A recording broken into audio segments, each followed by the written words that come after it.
que ha adquirido durante estos años y técnicas que desafortunadamente, o bueno, no han llegado aún a las universidades, a la academia, precisamente por lo novedosas que son. Entonces, pues hoy deseo presentarles una técnica que a mí me parece muy interesante, que corresponde al sistema aerotransportado para hiperespectral. Deseo saber si ya están viendo la presentación. Oscar, ¿me confirma si ya estamos viendo la presentación en este Sí, momento? señor, se ve perfecto.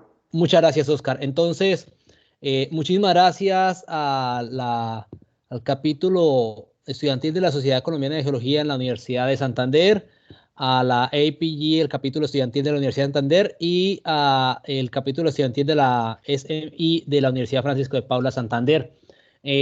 Permítame presento, yo soy Marco Nieto, soy geólogo de la Universidad Nacional, egresado ya hace más de 15 años. Tengo una maestría en geofísica, una maestría en administración de empresas. Soy PGO PGO de la Asociación de Geocientíficos de Ontario y soy persona competente para exploración de oro y cobre ante la Comisión Colombiana de Recursos y Reservas. Hoy quiero hacer una exposición sobre un método precisamente desarrollado por la empresa Spectir, que es una empresa de Nevada. Pues es decir, vamos a hablar sobre el método hiperespectral, pero vamos a hacer un enfoque sobre los resultados que ustedes van a ver aquí. Fueron autorizados gracias a la empresa Spectir, con quien la empresa MPX, de la cual yo soy vicepresidente de desarrollo de negocios para América Latina, y tengo el gusto de estar con ustedes compartiendo hoy, gracias a tanto a MPX como a Spectir, que me dieron la oportunidad de dar este tipo de charlas. Vamos a hablar el día de hoy sobre la exploración de depósitos metálicos y también de geotermia utilizando esta metodología aerotransportada. Vamos a hacer una charla corta pero sustanciosa. Vamos a hablar de conceptos básicos de los métodos hiperespectrales. Vamos a hablar de exploración de métodos metálicos, depósitos metálicos, obviamente desde la aproximación hiperespectral. Y finalmente vamos a integrar toda esta información que de pronto puede parecer abstracta en casos de estudio e integración. Yo quisiera comenzar precisamente, vamos a explorar el suelo, pero dice, pero ¿por qué tiene que trabajar usted con una imagen que está en el espacio? Y esta imagen me parece sensacional, ganó un premio de la NASA el año pasado, el fotógrafo es Jason Huertas, un peruano, y esta lo hizo en el Salar de Uyuni, y podemos ver aquí toda la galaxia, la Vía Láctea precisamente, en este hermosa imagen. ¿Y esto qué tiene que ver? O sea, ¿por qué tiene que ver las estrellas si estamos hablando precisamente de exploración de depósitos metálicos? O sea, me va a hacer usted la historia de que todo el material viene fusionado de diferentes estrellas y de cierta manera sí. Y es, bueno, ¿cómo hacemos los científicos o cómo hacen los astrofísicos para determinar de qué están constituidas las estrellas? Y es precisamente porque se van al espectro. Y por medio del espectro electromagnético, entre las bandas del visible a las bandas del infrarrojo de onda corta, el infrarrojo cercano, el infrarrojo de onda larga, pueden determinar de qué están constituidos porque los átomos absorben ciertas energías dependiendo de cómo se encuentre la disposición de sus electrodos. Entonces, precisamente, al hacer la visión del espectro electromagnético de una estrella y ver dónde están las zonas de consumo, se pueden saber de qué elementos están constituidos. Entonces, aquí a la izquierda vemos el espectro continuo del espectro electromagnético. Obviamente, solo podemos ver desde el violeta hasta el rojo. Obviamente, vamos a trabajar solo con la banda del visible. Y vemos la absorción en ciertas bandas de una estrella. Entonces, las bandas van a tener unas absorciones en ciertas líneas a la hora de poner todo el espectro electromagnético y vamos a poder identificar de qué están constituidas las estrellas. ¿Por qué? Porque, por ejemplo, el calcio, por su disposición atómica, tiene unas absorciones, por ejemplo, en el verde, en el naranja, en el rojo. El sodio tiene una banda característica sobre el amarillo. El hierro, en cambio, tiene un mayor consumo hacia el lado de los violetas y azules. y el magnesio. Entonces, si tenemos una estrella que está constituida por estos 4 elementos, o sea, que pueda fusionar calcio, sodio, hierro y magnesio, este va a ser el resultado del espectro que va a tener esta estrella. Entonces, esta es una manera de aproximarnos y de saber de qué está constituida esta estrella. Ahora bien, en nuestro ejercicio vamos a tener una fuente de luz que va a ser al contrario. Sabemos de qué el espectro electromagnético está constituido del Sol. Ahora lo que vamos a hacer es cómo va a funcionar ese reflejo para poder identificar los otros elementos. ¿Y cómo es el concepto de la imagen hiperespectral? Entonces, vamos a trabajar el espectro electromagnético. Aquí se los presento, ya lo deben conocer. Bueno, vamos a trabajarlo desde el visible, el ultravioleta, el azul, el rojo, el verde, el rojo, el infrarrojo cercano, el infrarrojo de onda corta, y voy a pasar del infrarrojo de onda media al infrarrojo de onda larga, que van a ser nuestros datos de interés. Entonces, desde el espectro electromagnético vamos a trabajar estas bandas del visible, el ultravioleta y el infrarrojo de onda corta y el infrarrojo cercano. ¿Qué pasa? Pues que esas bandas las podemos separar en diferentes secciones, y esa sola banda, es decir, esa sola parte del espectro la podemos obtener como o que tiene mucha reflectancia o absorción. Entonces, todas estas bandas vamos a armar pequeñas banditas y nos van a dar esto que estamos viendo en este momento.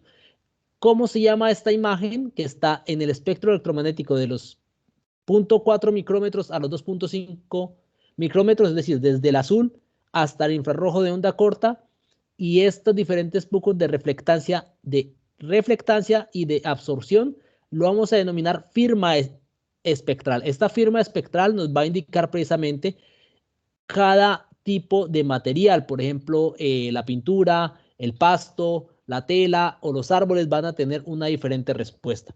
Entonces, esto va a ser fundamental a la hora de hacer nuestro análisis. ¿Qué pasa? Pues el ojo humano y las cámaras solo pueden detectar ciertas longitudes de onda en el visible o de pronto en el infrarrojo cercano. En el caso de bueno, las cámaras a color están amarradas a los colores rojo, verde y azul. Entonces, lo que hacemos nosotros en nuestros ojos es precisamente con los bastones es identificar estas 3 ondas, esas 3 longitudes de onda, y con ellas en el cerebro vamos a armar la imagen. Ahora, si pasamos a métodos hiperespectrales, pues vemos que las longitudes de onda son muchísimo, o sea, el espectro que se va a trabajar electromagnético va a ser muchísimo más largo, y vamos a tener más longitudes de onda, como están el infrarrojo cercano, la onda corta y la onda larga. Entonces, estas mediciones discretas, como hemos dicho, van a ayudar a generar la firma espectral. Entonces, ya hablamos del visible, ya vamos a ver cuál es la diferencia entre las imágenes multiespectrales e hiperespectrales, y los voy a mostrar a partir de una imagen de satélite de Aster. Entonces, aquí vemos dos diferentes tipos de plataforma. Arriba tenemos el Aster, abajo tenemos el Landsat TM. Aquí pueden ver ustedes las diferentes longitudes de onda y vemos cómo es la respuesta de las firmas espectrales, por ejemplo, de la vegetación verde, de un suelo oscuro, de calizas, de areniscas y de vegetación seca. Pues observen una diferencia que vamos a comenzar a marcar, y es que, por ejemplo, la vegetación, cuando está húmeda, tiene una mayor absorción con respecto a lo que refleja cuando está la vegetación seca, y eso lo vemos. Pues precisamente los colores en el solo ojo vemos que la vegetación cuando está húmeda está más oscura que cuando está completamente seca, que hasta puede brillar. Vámonos entonces a las bandas. Aquí está el visible, está la parte del visible. Landsat, por ejemplo, tiene el visible dividido en tres bandas, la 1, la 2 y la 3, que es azul, verde y rojo. En el caso del Aster, pues tiene esto en 2 bandas. Luego viene el infrarrojo cercano, que lo tienen en una banda cada uno. Observen que la longitud abarca mucho más la longitud que tiene el Landsat con respecto al Aster. Pero cuando ya nos vamos yendo hacia el infrarrojo de onda corta, observemos que está la banda 5, y vean que el Aster tiene mucho más definido, y en la parte de la banda 7 del Landsat TM observamos que hay 1, 2, 3, 4 y 5 bandas que tiene la Aster. Aparte de eso, ya cuando pasamos a la longitud, al infrarrojo de onda larga, estamos viendo que hay muchas más respuestas por parte de Aster, donde Lanza no tiene ninguna, y esta que es la banda 6, que es famosa para geología, pues observamos que hay otras 2 separaciones más. El ejemplo es así. Esta es la respuesta de infrarrojo cercano, verde y rojo, precisamente este ejercicio que hace Winston, lo tenemos de la siguiente manera. Vemos aquí 2 diferentes lagos y lo que están ellos investigando es cómo es la contaminación de estos lagos a partir de estas imágenes Aster multiespectrales. Entonces, cuando hacen un primer cambio a otro juego de longitudes de onda, vemos que aquí abajo hay una factoría. Vemos que en esta área de la factoría, pues el lago está mucho más contaminado y también parte de los suelos en esta área industrial, mientras que esta área no tiene el mismo efecto. Si pasamos a otros juegos de longitudes de onda, vemos que es mucho mayor el efecto, inclusive los suelos están contaminados, mientras que el área norte no se encuentra. Y finalmente, pues vemos lo mismo efecto dentro de la reflectancia que tiene sobre el lago. Entonces ya vemos cómo comenzamos a comparar y a compilar diferentes longitudes de onda, diferentes bandas con diferentes longitudes de ondas para obtener diferentes resultados y enmarcar cuáles podrían ser los usos. Entonces viene la pregunta que ¿qué es la imagen hiperespectral? Pues vimos que las multiespectrales estamos hablando de 15, 10 bandas y las longitudes de onda son de varias decenas varias decenas de nanómetros.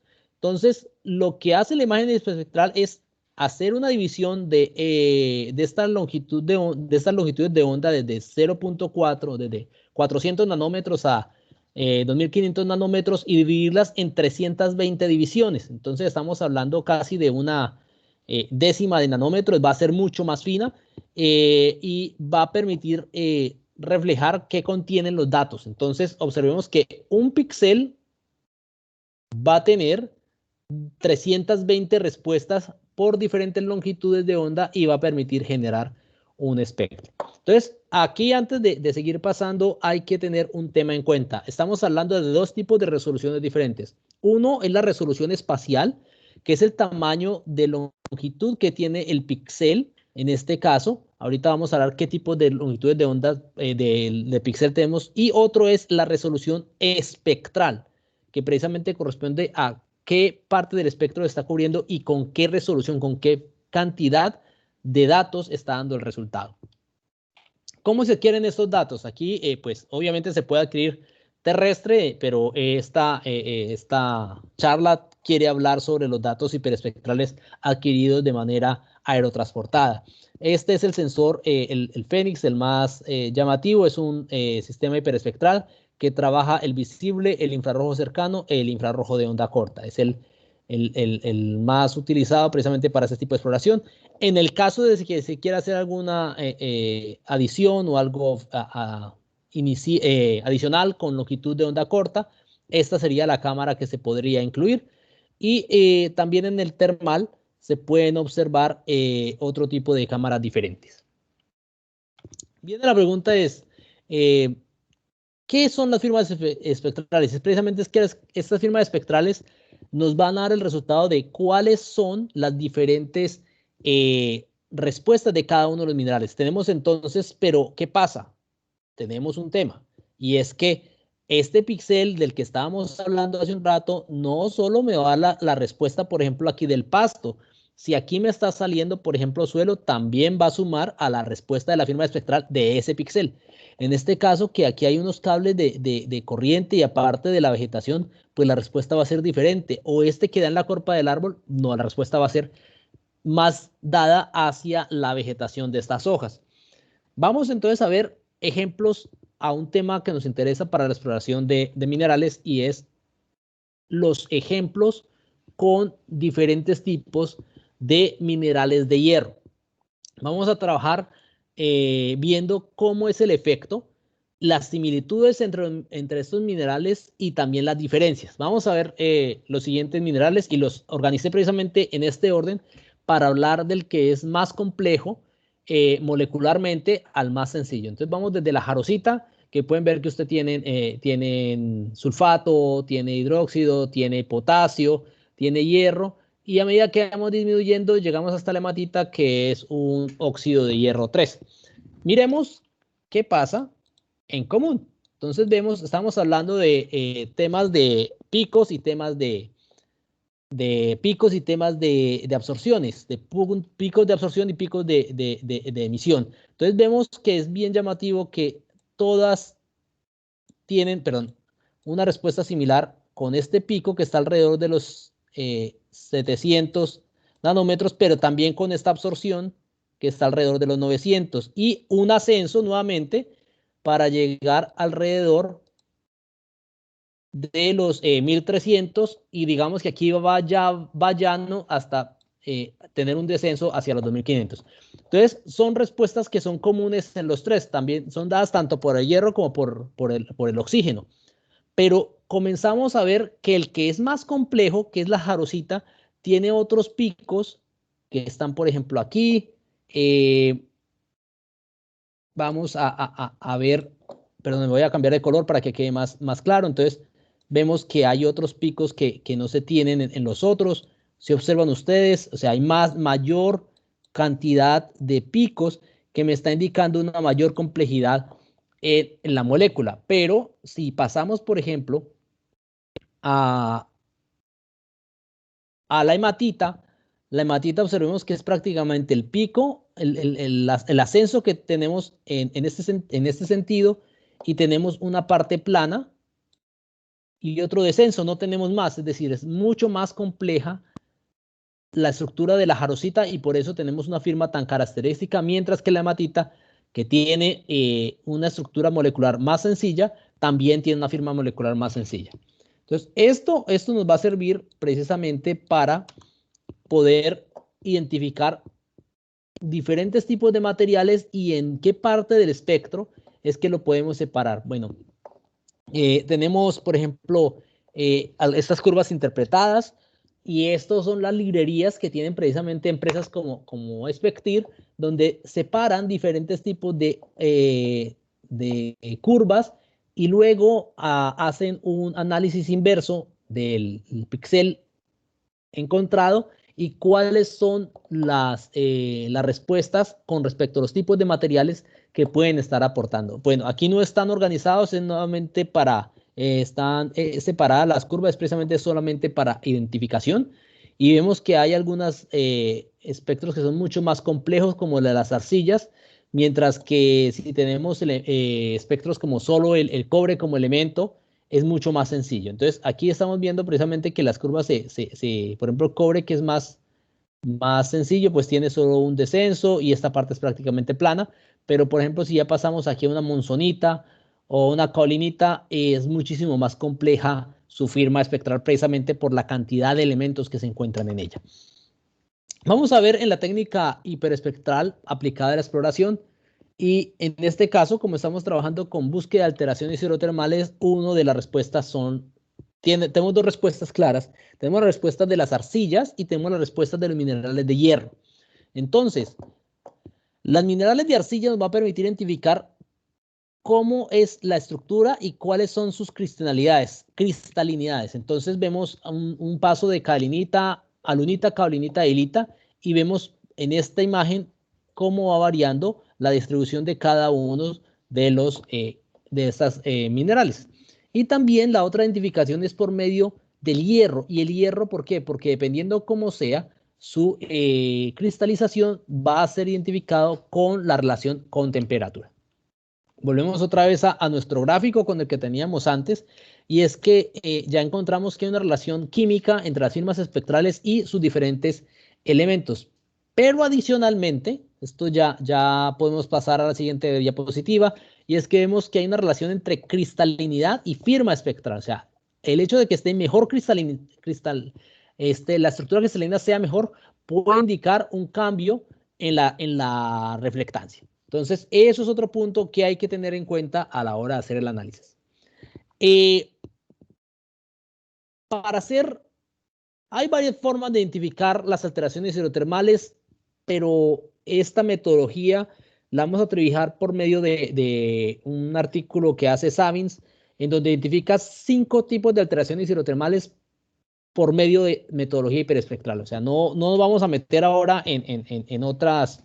Vamos a trabajar con la metodología de Savins precisamente para que nos quede más sencillo la forma de identificar diferentes tipos de alteración. Entonces, él la separa en silicificación, en argílica, donde está alunita, caolinita, hilita, caolinita y momorionita. Otro es la roca inalterada y finalmente los óxidos secundarios de hierro. Y así es como se ve precisamente diferentes elementos, diferentes minerales, dependiendo de cómo es su respuesta para diferentes partes del espectro. Por ejemplo, vemos en colores verdes las mejores respuestas. Por ejemplo, tenemos estos filosilicatos, las arcillas, las micas, tienen una muy buena respuesta en el infrarrojo de onda corta, mientras que vemos que los feldespatos, calizas y dolomitas tienen una muy buena respuesta en la onda larga. Miremos entonces que las arcillas, la epidota, bueno, algunos anfíboles, pero también el olivido, o sea, están en el visible, el infrarrojo cercano y el infrarrojo de onda corta, mientras tenemos que algunos tectosilicatos o minerales formadores de roca están asociados a la onda larga. Entonces, esta es una manera, pues, en este caso, nuestro interés es precisamente cómo es el cambio de las alteraciones y por eso trabajar con esta parte del espectro va a ser muy útil para nuestro interés exploratorio. Ahora, ¿qué ventajas tiene la adquisición precisamente aerotransportada? Y es que aminora costos, se puede tener una mayor certidumbre, se pueden explorar zonas complejas de acceso, se minimizan costos en los programas de exploración, o sea, siempre hay que verlo de esta manera. La exploración aerotransportada quiere cubrir grandes áreas, pues, a áreas que demoraría mucho más con hacerlas a pie y permite que con estos estudios enfocar las zonas de interés. Finalmente contribuyen a líneas de desarrollo ambiental, como vimos en el ejemplo de Hausen, donde precisamente querían ver cómo era la contaminación de estos dos lagos con la información. ¿Aló? Parece que me finalizaron la presentación. Voy a regreso. La personita nos... No hay problema. ¿Ah, usted? Ya regresamos. Aquí estoy otra vez, ¿sí? Entonces retomamos. Beneficios de los métodos hiperespectral. Tenemos un mayor... Ah, no. Aquí estaba. A minorar los costos y los riesgos de exploración. Ya he hablado. Explorar zonas de complejo acceso. Es más económico y contribuye al desarrollo de línea ambiental. Vamos entonces a ver cuáles son los beneficios. Hay una gran abundancia de información. Miren que estamos hablando de separar el espectro desde los 400 hasta los 250 nanómetros, 2500 nanómetros, en 320 bandas, pues da una gran cantidad de información. Se pueden hacer levantamientos para un mayor éxito. El costo es mucho menor que hacer campañas de terreno. No hay impacto ambiental, o el impacto ambiental es mínimo, es lo que tiene este tipo de adquisición aerotransportada. Pero hay algo que quiero ser enfático y es que las imágenes hiperespectrales no sustituyen la exploración terrestre. Repito porque esto es clave. La imagen hiperespectral va a ser un apoyo a la exploración, no va a ser la panacea o la solución. Es decir, la exploración terrestre se tendrá que seguir haciendo, solo que lo que está haciendo este tipo de herramientas es apoyar y minimizar los costos y disminuir el riesgo exploratorio. Vamos entonces a observar los siguientes casos de integración. Vamos a ver primero un ejercicio en Nevada, precisamente con un sistema geotérmico. Este sistema me parece muy interesante y es precisamente porque estaban haciendo una exploración de tipo para estudios de minerales y se encontraron efectivamente en esta zona del trono se encontraron unas zonas que estaban algo más calientes, llamó la atención y hacen un estudio mucho más detallado y encuentran efectivamente que los cuarzos, perdón, se hace un estudio, identifican dónde hay precisamente minerales de mayor temperatura y van encontrando que con el método hiperespectral hay efectivamente unas zonas más calientes que otras. Entonces, a partir de las arcillas y a partir de los cuarzos que han encontrado con su cristalinidad. Entonces, así es que pudieron indicar precisamente un campo geotérmico en donde solo se quería hacer era una exploración, bueno, el enfoque era una exploración de minerales, precisamente encuentran un campo geotérmico asociado a esta falla que tenemos aquí al sur y a unas mayores temperaturas utilizando el método hiperespectral. También tenemos usos ambientales. Uno de los puntos, y esto los quiero invitar porque todos somos geólogos o queremos ser geólogos de exploración, también los invito a que hagamos geólogos de exploración en el contexto ambiental y precisamente cómo ser que las empresas tengan una mayor conciencia hacia el tema ambiental y uno de ellos es el drenaje ácido, que ustedes lo han escuchado bastante. Y una de las formas de hacer la solución es identificar en dónde están las zonas con mayor contenido, por ejemplo, de pirita. Entonces, obviamente esto es un cartoon muy resumido. Tenemos pues mayor a menor pH y vemos efectivamente que en el centro está la pirita. Y a medida que vamos saliendo tenemos goetita, tenemos o sea, una mayor concentración, un aumento en la oxidación, pero lo que importa es que la pirita es un foco de acidez, de un drenaje ácido. Este es precisamente la zona de la cantera. Tenemos aquí las zonas A, B y C.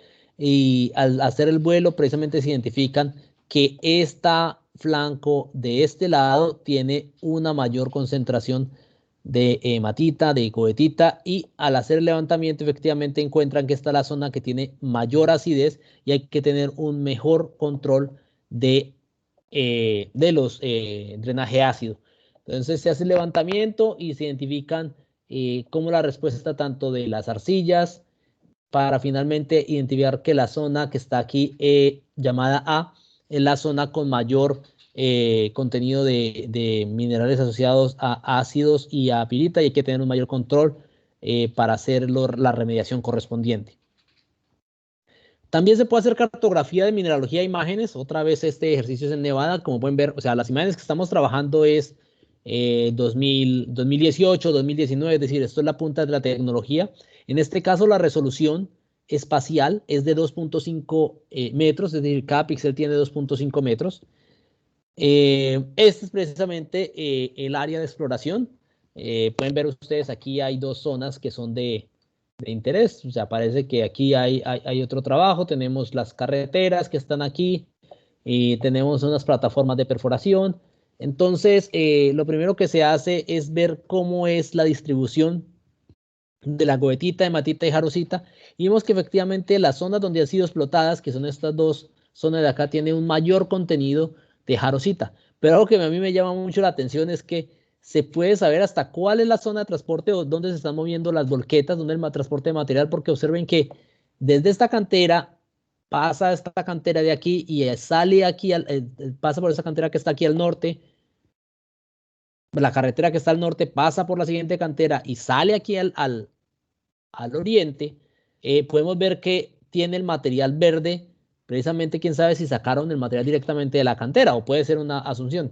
Del otro lado, que está más contenido de hematita, observamos que los rellenos que le han hecho a la vía son efectivamente con hematita. Entonces, es una buena forma también para trazar sobre con qué material se está haciendo el relleno. Vemos efectivamente que las zonas de mayor interés en este caso son de relativamente concentraciones bajas de jarosita, que es el de mayor interés. Aquí también tenemos algunos en las plataformas que se estudiaron en el occidente. Y cuando se hace falso color, se identifican zonas que son de mayor, de esos colores rojos, que en este caso es lo que nos está interesando. Y también lo identificamos en la zona occidental.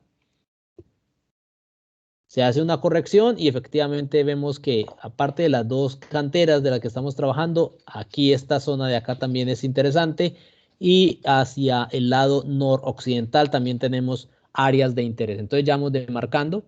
Finalmente cuando hacemos, vemos precisamente con otros minerales, en este caso con varios tipos de arcillas, vemos que la halita es la que está más distribuida en las áreas de interés. Pero también vemos que aquí hay paragonito y halita, o sea, que hay una mayor temperatura en esta zona con respecto a las zonas donde estaban las canteras. Entonces, esta es una zona, miren, mucho más interesante de pronto para seguir haciendo exploración. Es un buen vector de temperatura.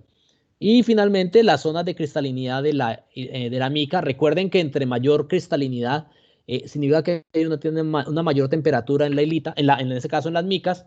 Vemos que otra vez, pues obviamente las canteras de donde están extrayendo son de bastante interés, pero también esta zona occidental, noroccidental, tiene este alto contenido en la mica. Entonces, se podrían definir, pues, a manera de, con este trabajo, que está, obviamente las zonas de interés podrían ser esta zona de la cantera, la zona anterior de la cantera, pues digamos que ahí estamos descubriendo, entre comillas, el agua tibia porque ya se ha trabajado, pero observamos que aquí hay otras zonas de interés y efectivamente, pues la zona del, caramba, voy a cambiar aquí el puntero, el color del puntero a un color amarillo.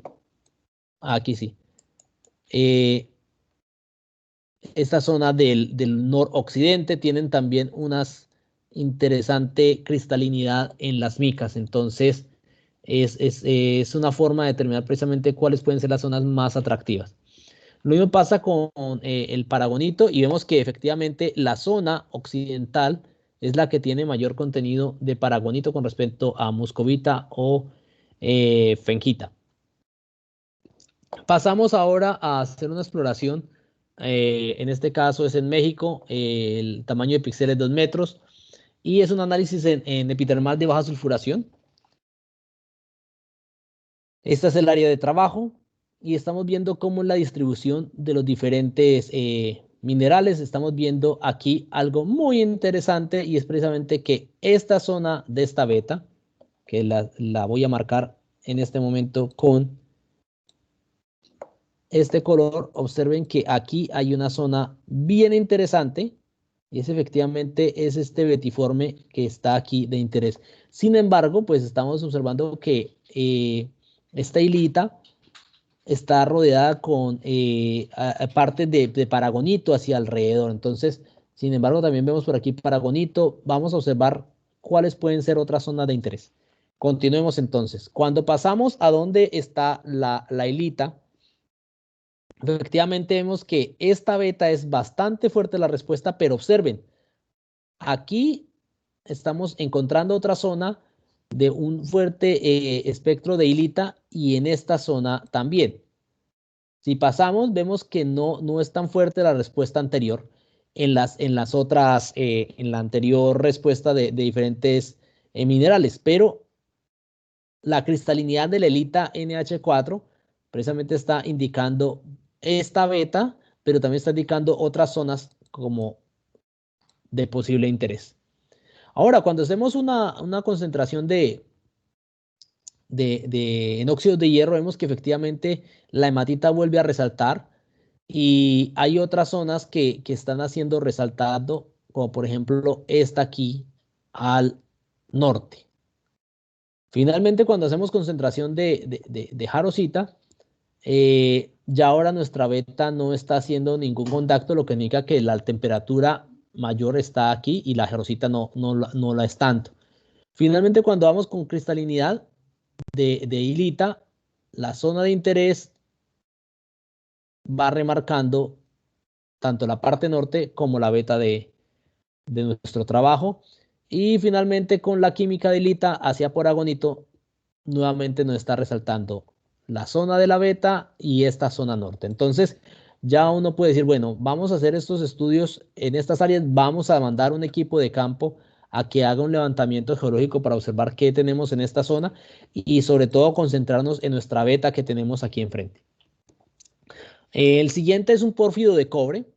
En Chile, es una imagen de 2018 con 2 metros de resolución. Otra vez, vamos a ver dónde están las alitas, la lunita, por ejemplo, una zona de lunita que está aquí en el centro. Podemos observar. Y ya vemos que, por ejemplo, esta zona de aquí y esta zona de acá no tiene ninguna respuesta con respecto a a la zona central. Mientras que la zona occidental y la zona oriental no tienen respuesta. Observen acá, prácticamente toda el área de estudio se está centrando aquí. Entonces, eso, por ejemplo, ya puede decir hacia dónde se pueden enfocar los recursos. Cuando hacemos la siguiente imagen, que es otra vez en este caso con la lunita, observamos que hay una fuerte respuesta en esta zona central y aquí hay algo en esta escarpe. Entonces, por ejemplo, ahí sería interesante poder llevar un equipo para saber qué pasa aquí. Pero definitivamente, prácticamente todo está resuelto en esta área de trabajo. O sea, prácticamente uno puede centrar sus estudios sobre esta área basada en la exploración. Y nuevamente cuando hacemos los levantamientos de hematita, goetita y jarosita, vemos que la hematita es muy fuerte otra vez en la zona central. Goetita y hematita, o sea, los óxidos de hierro son bastante fuertes nuevamente en el área central, pero hacia los flancos es muy bajo, de pronto algunos manchones de hematita que podríamos revisar, pero ya se pueden comenzar a descartar o a pasar áreas a segundo nivel en el caso de la exploración y centrar hacia el centro de la imagen. Finalmente vamos con dónde son las hilitas con mayor cristalinidad y vemos que nuevamente queda hacia el centro, de pronto vemos algunos picos aquí hacia el norte, y eso es una manera de comenzar a determinar hacia dónde están las alteraciones. Entonces vamos al resumen de todo este trabajo. Eh, Precisamente los datos básicos, ya vieron ustedes que trabajamos a partir del espectro electromagnético, en las ondas que corresponden desde el espectro visible, el infrarrojo cercano, el infrarrojo de onda corta, y ocasionalmente se trabaja infrarrojo de onda larga. Se corresponden a imágenes hiperespectrales porque tienen muchísimas bandas en el espectro. En este caso, el ejercicio son de 320 bandas. Recordemos que cada mineral tiene una respuesta, una firma espectral dependiendo de las concentraciones y de los diferentes elementos que constituyan este mineral, y que la firma espectral que vemos en un píxel no es solo de un mineral, sino que es la suma de varios minerales y hay que separarlos para identificar cuál es el efecto. Hay un mineral de diagnóstico, como hablamos precisamente hace un momento, y que la división más fuerte es entre arcillas y óxidos de hierro porque los podemos asociar con temperatura. Finalmente, pues la respuesta termal también la podemos dar a partir del infrarrojo térmico. Les agradezco a la Sociedad Colombiana, al capítulo estudiantil de la Sociedad Colombiana de Geología de la Universidad de Santander, al capítulo estudiantil de la APG de la Universidad de Santander, al capítulo estudiantil de la Universidad Francisco de Paula de la SMI y a las empresas MPX, Geophysics y Spectir por este tiempo de presentación. Muchísimas gracias, mi nombre es Marco Nieto, soy geólogo. Por favor, ahorita vamos a resolver preguntas, pero si tienen alguna duda o alguna información adicional, aquí estoy a su servicio. Este es mi correo electrónico, este es el correo, este es la página web de la empresa con la que trabajo. Muchísimas gracias por su tiempo y pasamos a una sección de preguntas. Muchas gracias. Listo, perfecto. Muchísimas gracias a usted, estimado Marco Nieto. No, la verdad fue una grandilocuente conferencia. La verdad, le agradezco mucho por regalarnos parte de su tiempo vital para realizar este evento. Y bueno, damos inicio también a como dijo usted, estimado, a las preguntas. Entonces, estimados asistentes, si tienen sus dudas, las pueden digitar en el chat o activar el micrófono y vociferarlas. ¿Les parece? Entonces, los escuchamos.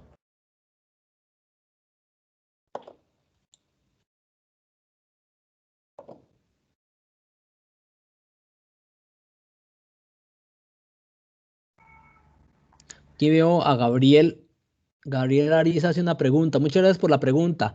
¿Qué software usa para procesamiento? Caramba, quedó cortada la. Debe ser software de procesamiento. Envy. Envy es un muy buen software para hacer procesamiento de imágenes. Tiene un cobro, pero es un buen sistema. Ah, es que aquí hay una que es ver más. Ah, y el software para estos modelos 3D puede ser un Voxler, o puede ser un LeapFrog.io, también se puede hacer. Se puede poner la imagen sobre un Voxler, un LeapFrog.io, o hasta de pronto con un Google Maps se puede poner la imagen encima del área de presentación. No hay problema, Gabriel. Perfecto, estimado. Tranquilos, estimados asistentes, no les dé pena, pregunten. Usa matemática en bandas para dar los picos de absorción de cada mineral. Esta pregunta es supongo que Rubén López. Sí, señor, efectivamente hay que separar las diferentes bandas para indicar los puntos. Recuerden que las bandas son de decenas de nanómetros no más, entonces se puede entender prácticamente como una señal continua. Y hay que hacer esa separación, se pasa con filtro de Fourier, se miran las diferentes por medio del dominio de la frecuencia, se observan las otras firmas espectrales y se puede dar resultados a este algoritmo. Muchas gracias, Rubén. Aquí hace Luis Alejandro Cacao. Excelente presentación, muchas gracias. Diferencia y costos entre imágenes satelitales versus imágenes con sensores hiperespectrales montados en un dron. Bueno, las imágenes satelitales, no, venga, de una vez les hago el regalo. Mucha gente dice, ¿cómo saco una imagen hiperespectral? Es muy costosa.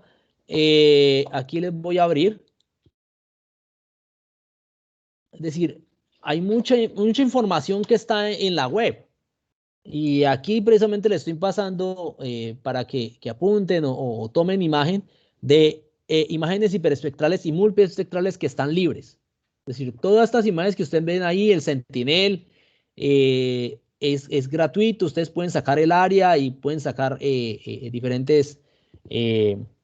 diferentes análisis para los que ustedes deseen sacar, desde la información cruda hasta separadas por bandas. Si quieren buscar el listado de emisiones, están en estos otros links. Los alemanes también tienen un excelente sistema de librería de datos para imágenes hiperespectrales que están observando ahí. Y bueno, dicen, no, pero es muy bonito. Usted me está hablando de imágenes que están trabajando áreas desérticas o áreas que tienen poca vegetación.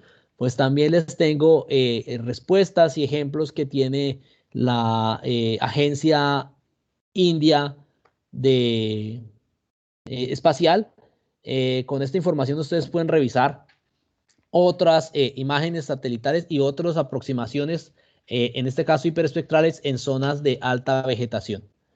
Entonces, voy aquí a dejar de compartir y regreso a las preguntas. Entonces, vuelvo a la respuesta porque no quiero oír la pregunta que hace Luis Alejandro. Ya ve, las imágenes satelitales son gratis.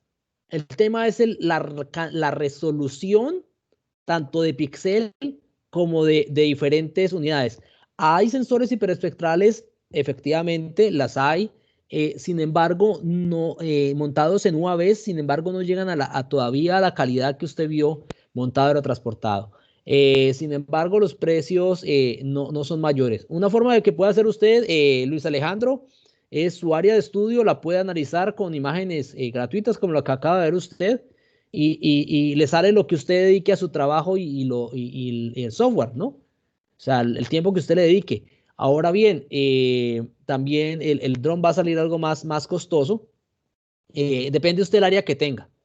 Entonces, precio no le puedo dar por un motivo de dónde es que se hace la adquisición y entre más se haga, puede ser a veces más económico, aparte también hay que agregar el tema de movilización.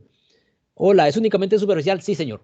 La pregunta es de Daniel Isef Barreto. Efectivamente, Daniel, es exclusivamente superficial. No tiene ninguna penetración. Lo que estás apoyando es a identificar cómo sería la mineralización en superficie. ¿Cuál es la mejor alternativa? Bueno, Luis Alejandro Cacao, ¿cuál es la mejor alternativa?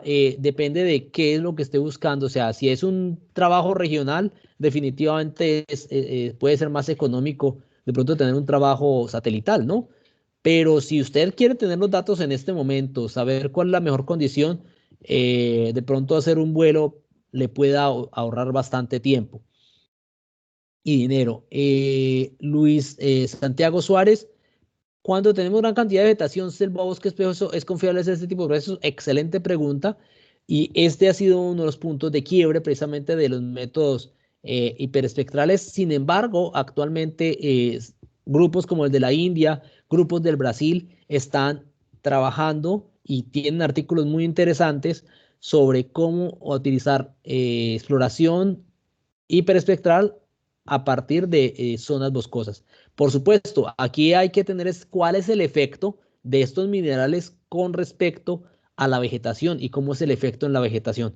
Aquí hay que integrar tanto el conocimiento exploratorio como el conocimiento de campo y un conocimiento botánico. De pronto la reflectancia puede ser alguna de las respuestas. Ok, creo que he dado respuesta a las preguntas. No, no veo si hay alguna pregunta más. Ya el software ya lo respondí.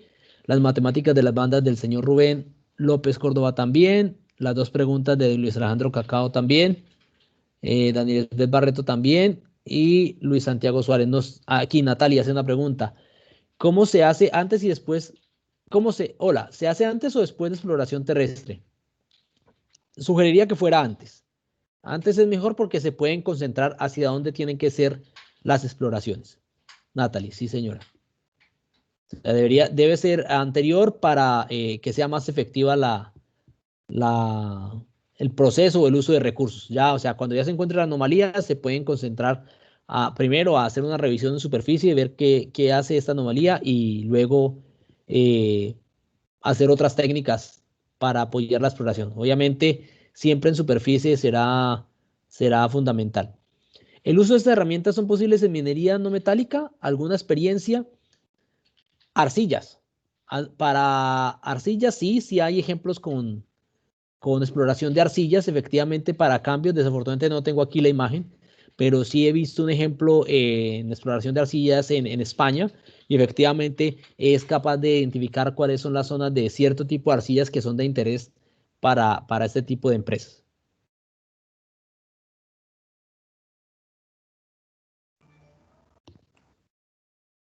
¿Alguna otra pregunta? ¿El análisis de componentes principales pueden ser útiles para la exploración?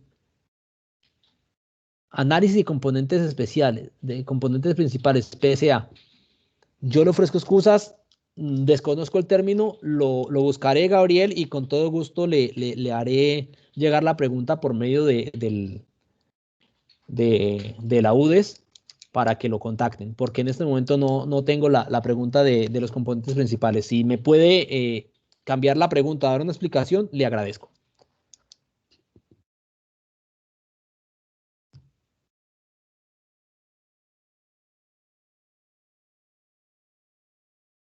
Claro, Luis Alejandro hace una pregunta de cómo se puede explicar más el tema de cristalinidad. Eh, a mayor temperatura, los cristales tienen una mejor estructura para su estructura cristalina, o sea, tienen una mejor manera de hacer la acomodación de su cristalinidad, pero a medida que se van enfriando, por ejemplo, las arcillas se comienzan a abrir, sobre todo la estructura cristalina que son tetraedros y octaedros en el caso de las arcillas, no sé si me están viendo en la imagen, se comienza a abrir hacia el Sí, final Marco, y perfecto lo vemos. entonces, o si no lo puedo dibujar, voy a aquí compartir de pronto para que sea más gráfico. Muchas gracias, Oscar, ahí por la llamada, ¿ya está compartiendo? Listo. Sí, Creo que está señor. compartiendo. Entonces, hacia el final de los tetraedros y de los octaedros, entonces, si está bien cristalina, bien cristalino la arcilla, por ejemplo, tiene una buena terminación de octaedros y tetraedros. Entonces, va a tener una terminación prácticamente en bandas. Pero ¿qué pasa? Si la temperatura es menor, van a entrar otra serie de minerales, de elementos, que van a hacer que se abra esta estructura. Y al abrirse esa estructura, va a tener una menor respuesta a la manera de la reflexión, porque esta superficie está en diferente ángulo a que si fuera completamente recto. Es decir, el ángulo ha cambiado y esta variación hace que esta diferencia de cristalinidad, o sea, la cristalinidad es mucho menor, la forma de cristalizar es mucho menor, hace que la absorción tenga una diferencia con el mineral cuando está bien cristalizado. Esto es lo que se hace en el análisis precisamente de patrones como, por ejemplo, voy a buscar aquí la imagen rápida. Entonces, por ejemplo, en este caso de la cristalinidad de la hilita, pues a medida que la cristalinidad de la hilita es mayor, significa también que es una mayor temperatura. Entonces, por ejemplo, aquí por eso apuntaba esta zona de acá y esta zona central. Esta es una manera de observar que, en este caso, mayor cristalinidad de la hilita, al estar con una mejor forma estable, se pueden identificar también mayores temperaturas. Voy aquí a, voy aquí a pasar a la siguiente pregunta. Si hay, ya preguntó, espera, uy, caramba, parece que entraron más preguntas. Terrestre ya, cristalinidad ya, aquí. Brian pregunta, muchas gracias. ¿Cómo se interpretan las variaciones de los picos de agua en las arcillas? Ok, no se llega hasta ese nivel de las variaciones de los picos de agua, pero sí se puede llegar a identificar cómo es la estructura cristalina y sobre todo qué elementos están constituyendo la, la arcilla. O sea, se llega a ese nivel. Ya las variaciones con picos de agua puede ser por medio de la absorción también, la absorción del espectro electromagnético. El señor Rubén López, ¿sabe cuánto puede variar los valores de las longitudes de ondas entre los picos de, de cada mineral? Ahí sí tenemos que irnos hacia las librerías para poder llegar a esos niveles de cuánto podría variar las longitudes de onda. Porque cada mineral va a tener una respuesta distinta, cada concentración va a tener una respuesta distinta. Lo vimos al comienzo con solo las variaciones de los picos en calcio, cuando estábamos hablando del solo elemento con las estrellas. Entonces, van a variar, esto va a depender de cada elemento y de la exposición cristalina de cada elemento. Muchas gracias, pues ya expliqué esto de la cristalinidad, ya lo expliqué, Luis Alejandro, dice ver más. Muchas gracias, a sus órdenes. Daniel Castillo pregunta, ¿se puede analizar también la cristalinidad promedio de imágenes satelitales o solo hiperespectrales? Solo hiperespectrales. Ojo, hay satélites hiperespectrales, fue lo que les compartí. No sé, no he llegado a utilizar hasta ese nivel si se puede identificar la cristalinidad de las arcillas. Ahí sí queda de tarea. O sea, sé que se pueden identificar óxidos de hierro, sé que se pueden identificar arcillas.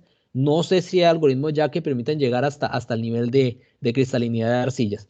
Recuerden que la resolución espacial en el caso de los satélites es mucho menor porque estamos hablando en este caso pues del Aster. Eh, Permítanme, aquí el Aster estamos hablando de píxeles. Voy a compartir la imagen.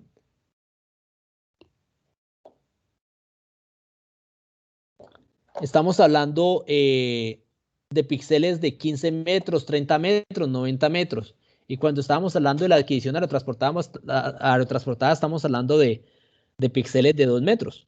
Entonces, pues de 30 metros a 2 metros hay una diferencia bastante grande a partir a pasar aumentando también la cantidad de bandas que se pueden obtener. Creo que están cubiertas todas las preguntas. No veo alguna pregunta nueva. Si gustan, les voy a compartir otra vez para que tengan ustedes dónde pueden encontrar las librerías y las imágenes hiperespectrales y multiespectrales libres satelitales. Es decir, hay muchísima información que está gratuita, que está para trabajar. Pues aquí les comparto. Aquí Creería el que listado de ya, misiones. Y efectivamente la información de la Agencia Espacial India que también ustedes pueden descargar directamente. Voy aquí a cerrar entonces compartir la presentación. Don Oscar, entonces queda en sus manos la presentación. No sé si hay otra pregunta. esperemos a ver un momentico, estimado Marco, a ver si alguien se anima a hablar, o desea escribir, si no para finalizar. Recibimos quejas, sugerencias, agradecimientos.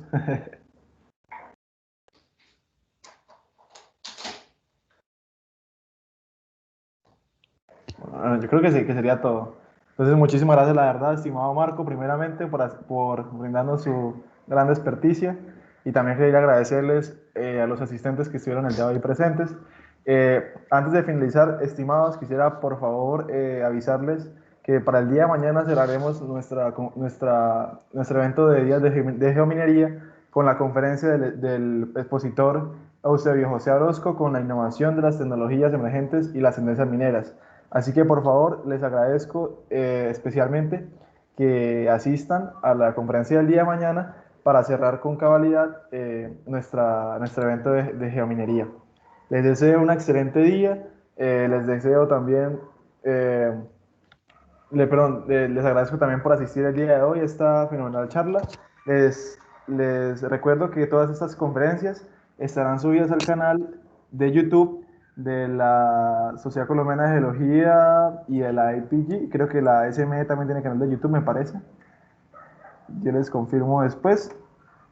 Pero también nos pueden buscar en las redes sociales, así como se los adjunté en el chat, para que no se pierdan de nuestras publicidades, cursos, conferencias y demás eventos que estamos realizando constantemente.